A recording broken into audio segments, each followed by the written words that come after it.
I've been frustrated with Ireland for my entire life. Almost. There was a period in the 90s when I had two TV shows that I was obsessed with, the Morbegs and the Mystic Knights of Tirnanog. These two shows, along with my parents, embedded a sense of ancient Irish culture into me. I grew up listening to Clannad, Planxty and Keela. I wasn't short of Irish culture growing up. Even now, I'm still bathing in the old stories and folklore. The likes of candlelit tales are single-handedly keeping me linked to these stories. I've been frustrated with modern Irish culture for most of my life. Let me be more specific. Because I never really saw myself in it. When I was a kid, speaking Irish wasn't cool. Listening to Irish music wasn't cool. And I would argue that this is kind of mostly still true. Like, don't get me wrong, Irish artists can be cool. They are some of the coolest people out there, but they're participating in a realm of pop music. And pop music is essentially rooted in the US or the UK and in their genres of music. So if I asked you to offer me a genre of music that is rooted in Ireland, what could you give me? And if you asked me what modern Irish culture is, at least musically, I couldn't really offer you that much. Now, that's not to say we don't have a culture. Like, in Ireland, the creativity and culture pours out of the stone, pours out of every craggy little mossy rock. But if you asked anyone for their impression of an Irish person, you probably get this kind of like 19th century American immigrant dude singing "Oh, Danny Boy," or maybe some kind of like insane Tommy Tiernan pub figure, this like insane rambling old man who's just really crazy and wild and fun. The US has performed such a cultural colonization in Ireland that all of our music is just a slightly Irish sounding version of something American. Or even worse, something from the UK. Now, the other day, during this sort of successful push for political independence against the UK. I can't say the other day, that's insane. Back in the day, during our most successful push for independence against the British, the likes of Douglas Hyde, William B. Yeats, Lady Gregory and all their gang, they went around the country collecting stories, putting on plays, rebuilding an image of what it is to be an Irish person without English rule. And they were on the back foot because they were dealing with centuries of outlawed Irish language, Irish tradition. They were kind of building it from scratch. So they had to go back to these ancient stories and these old folkloric traditions to do so. And when I was telling stories in the National Leprechaun Museum years ago, it was their stories that I was relying on. It was their stories that would build a foundation of my tour. But it was those same stories that were used to build up a very particular emerging Irish identity at the time. Because back then, these stories were political and they needed to inspire people to take up arms and fight against the British. So the stories tended to lean towards a more violent, kind of heroic nature and less about the kind of healing, sensitive and silliness that we have in Irish storytelling. So since then, we've had a few standout cultural moments. There was the time during the Troubles, where we projected a very powerful image of our culture, again, mostly through the violence of it. But within all of that, you had our sort of mysticism creep through.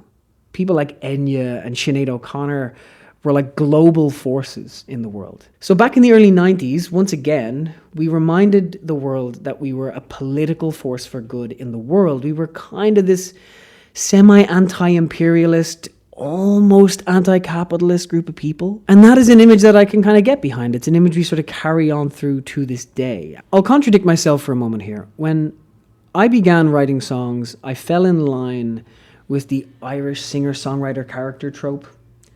This was the sort of Damien Rice, Lisa Hannigan, Glenn Hansard aesthetic, organic instruments, raw vocals and poetic lyrics. This is the same kind of tradition that Ed Sheeran, Dermot Kennedy, Lewis Capaldi all grew out of. And like if you look at the Wikipedia page on Irish music, at the bottom of it, a bunch of these artists from that time are in that list at the bottom. But it's a list of decades of outliers, of Irish of Irish artists that were successful abroad in multiple genres. There was no unified movement or genre or expression, just a bunch of disjointed individuals with no clear voice or vision or character beyond themselves. It goes back to this idea that we are a divided, tribalistic people, which is the way we always were before we had to unify in the face of the British. We were a divided, disjointed, tribalistic people. So in this modern world of digital tech, in a multicultural world, in a world with 808 drum machines, what is Irishness? What is it now? How have we held on to our unique flavor of expressing ourselves?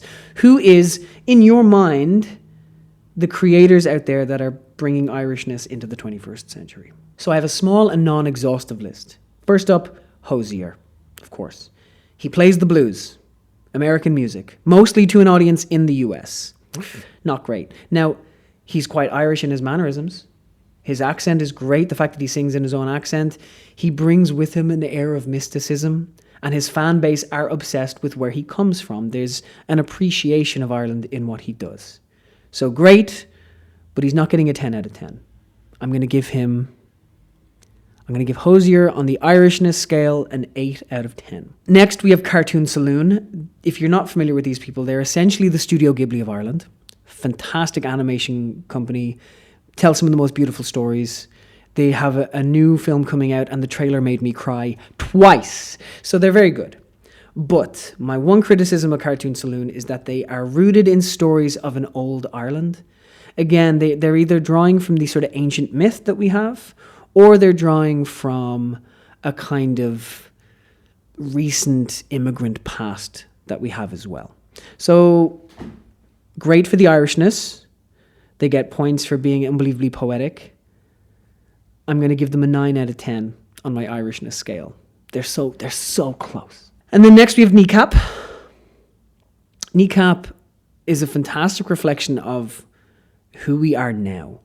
Their persona, their personality, it's very modern, but in that modernness comes with it all of the American trappings, comes with all of the fashion from the United States, comes with it all the genre, the music, all from the US. They've done an amazing, amazing job at wrapping up Irish symbols and Irish imagery into their music. They sing Os Gaeilge. They sing about what it's like to live in the world today as an Irish person. They are also so close, but they are getting an 8, up there with Hozier. Next on the list, we have CMAT. We do love CMAT. If you're not familiar with CMAT, you should be. Go check her out. She's one of the most interesting emerging artists from Ireland, but again, makes a lot of music in genres from abroad, makes a lot of music in genres from the US. She's a country queen. Country has a unique root in Irish culture now. Like American country music has found its way to Ireland in a way that is almost making it an Irish subgenre. But I'm not particularly familiar with that part of the country or that kind of music, so I'm not going to talk about it. Instead, I'm going to give CMAT a 7 out of 10 for her Irishness, for my random Irishness scale. And then I'm going to move on to an artist like Daithí. Daithí is an electronic dance music producer based in the west of Ireland somewhere. And he does the thing that I think Enya did quite well. He adds a lot of the Irish misty atmosphere into the production. Like there's a lot of high-end fuzz in his music that I freaking love. And so while there's not too much in the way of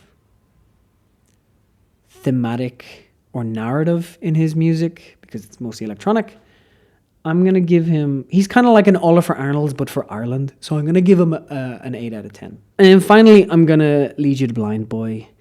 If you know me, you know I don't stop talking about Blind Boy.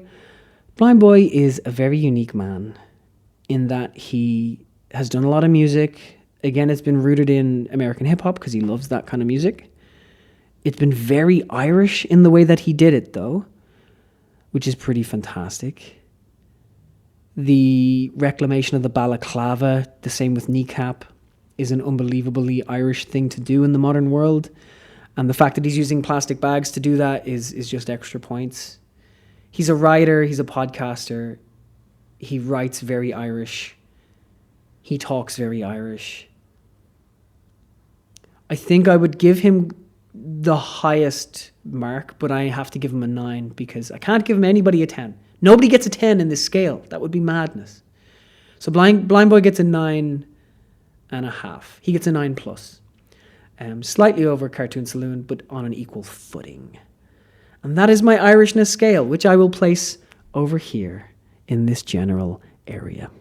So each one of these artists, among the many other Irish artists that I did not mention, they all contribute to what Irish culture is in the 21st century. But it does feel like this is a continuation of that disjointed series of artists from before. From what I've witnessed and what I've learned over the years, it seems that Ireland is caught in this strange liminal place. We aren't able to build a unified voice because any culturally defining artistic movement is kind of exported. It's individualized.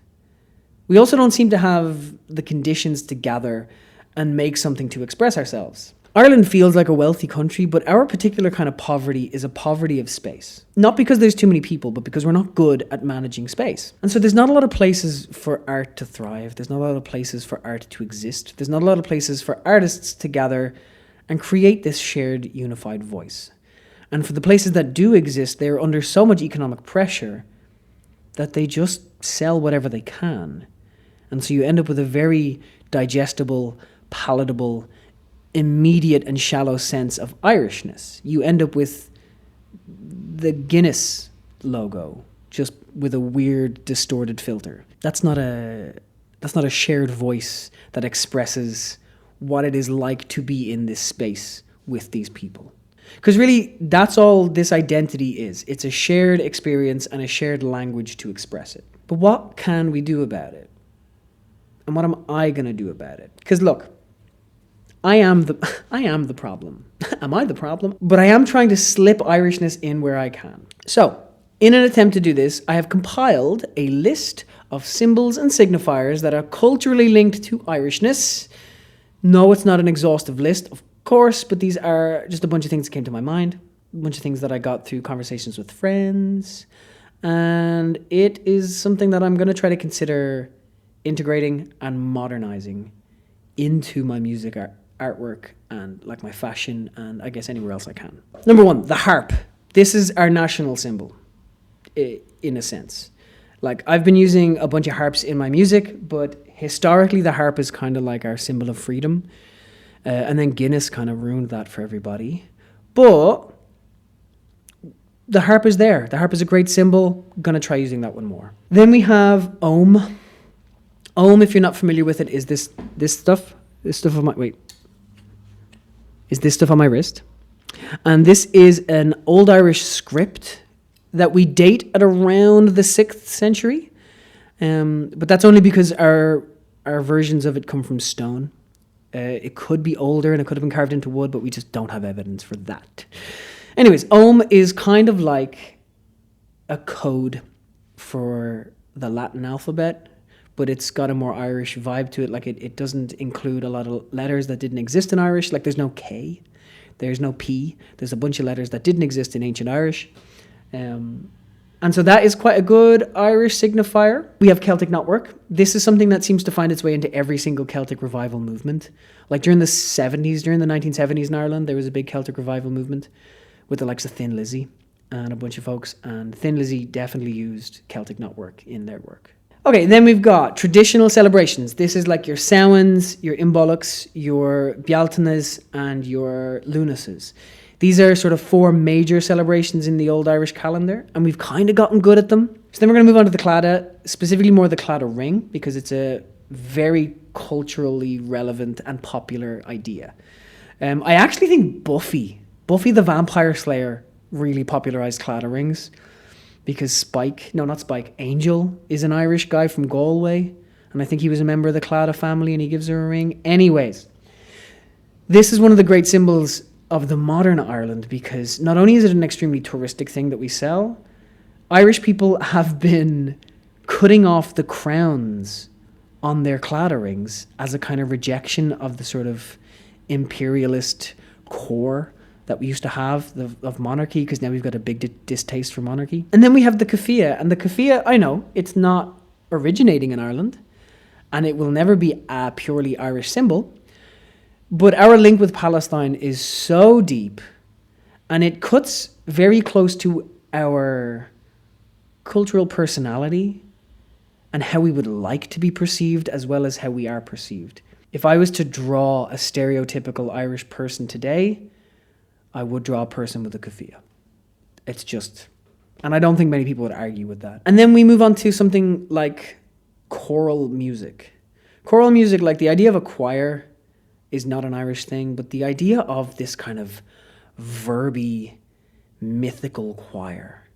This is the kind of thing that you get in Enya. It's the kind of thing you get in Clonard. It's the kind of thing that you get in the Celtic Woman series of music, Mary Black and all those kinds of people. It's this really gorgeous, usually female choir that just carries you away on the wind. I don't know how to explain it. We also have trad sounds and trad instruments. I'm not a trad musician. I've never had the gift of enjoying trad music. I've been to sessions and it's been great, but I would never put on a trad song in the background. But I'll get there. Look, one of these days I'm going to learn to love trad music. One of these days I'm going to get an appetite for it. My father plays trad music pretty much every night of the week. So maybe I'm still in this teenage rebellion, but we'll see. And then we have the spice bag. Yes, I'm talking about the spice bag. Just be thankful I'm not talking about chicken fillet rolls. The spice bag, if you're not familiar, is basically chips with, tofu and like spring onions, pepper, maybe carrots, maybe some veg, all mixed in with these gorgeous spices and too much salt. It is wonderful. And it's a uniquely Irish thing in that we're quite similar to Brazil in our culinary culture, where we kind of take all these influences that come from abroad and we just smash them into this delicious monstrosity. Now, I don't know what to do with the spice bag. I don't know how to integrate the spice bag into my music, but you know what? We'll find a way. We'll find a fucking way. There are so many components to this, and I could go on forever. I had planned a whole nother section of this video, but I ended up getting wrapped up in too many discussions about it, and I didn't make time to do this. So I'll just list off what I was going to do, because I was going to do a video on the tensions within Ireland. But for now, I can't do everything. I'm sick. Maybe that's why my nose is itchy. Itchy nose. And I only have so many hours to make this video, edit it, and get it out today. Here's hoping we can get it all done. So I want to leave you then with a few thoughts. I'm going to be wrong. I'm going to be so wrong. Like, I have made some incorrect statements in this video. I know that. This is a hot take video. Please correct me. Please tell me all the ways that I'm wrong in the comments, because I think I can use this as a chance to learn a bit more about Ireland, a bit more about my own culture, and a bit more about how people think about this culture. And a bit more as to the misconceptions about this culture, because when you correct me, you're going to be wrong, and I'm going to school you in the comments. But for now, until I make that follow-up video, that car horn is probably the best way to end things.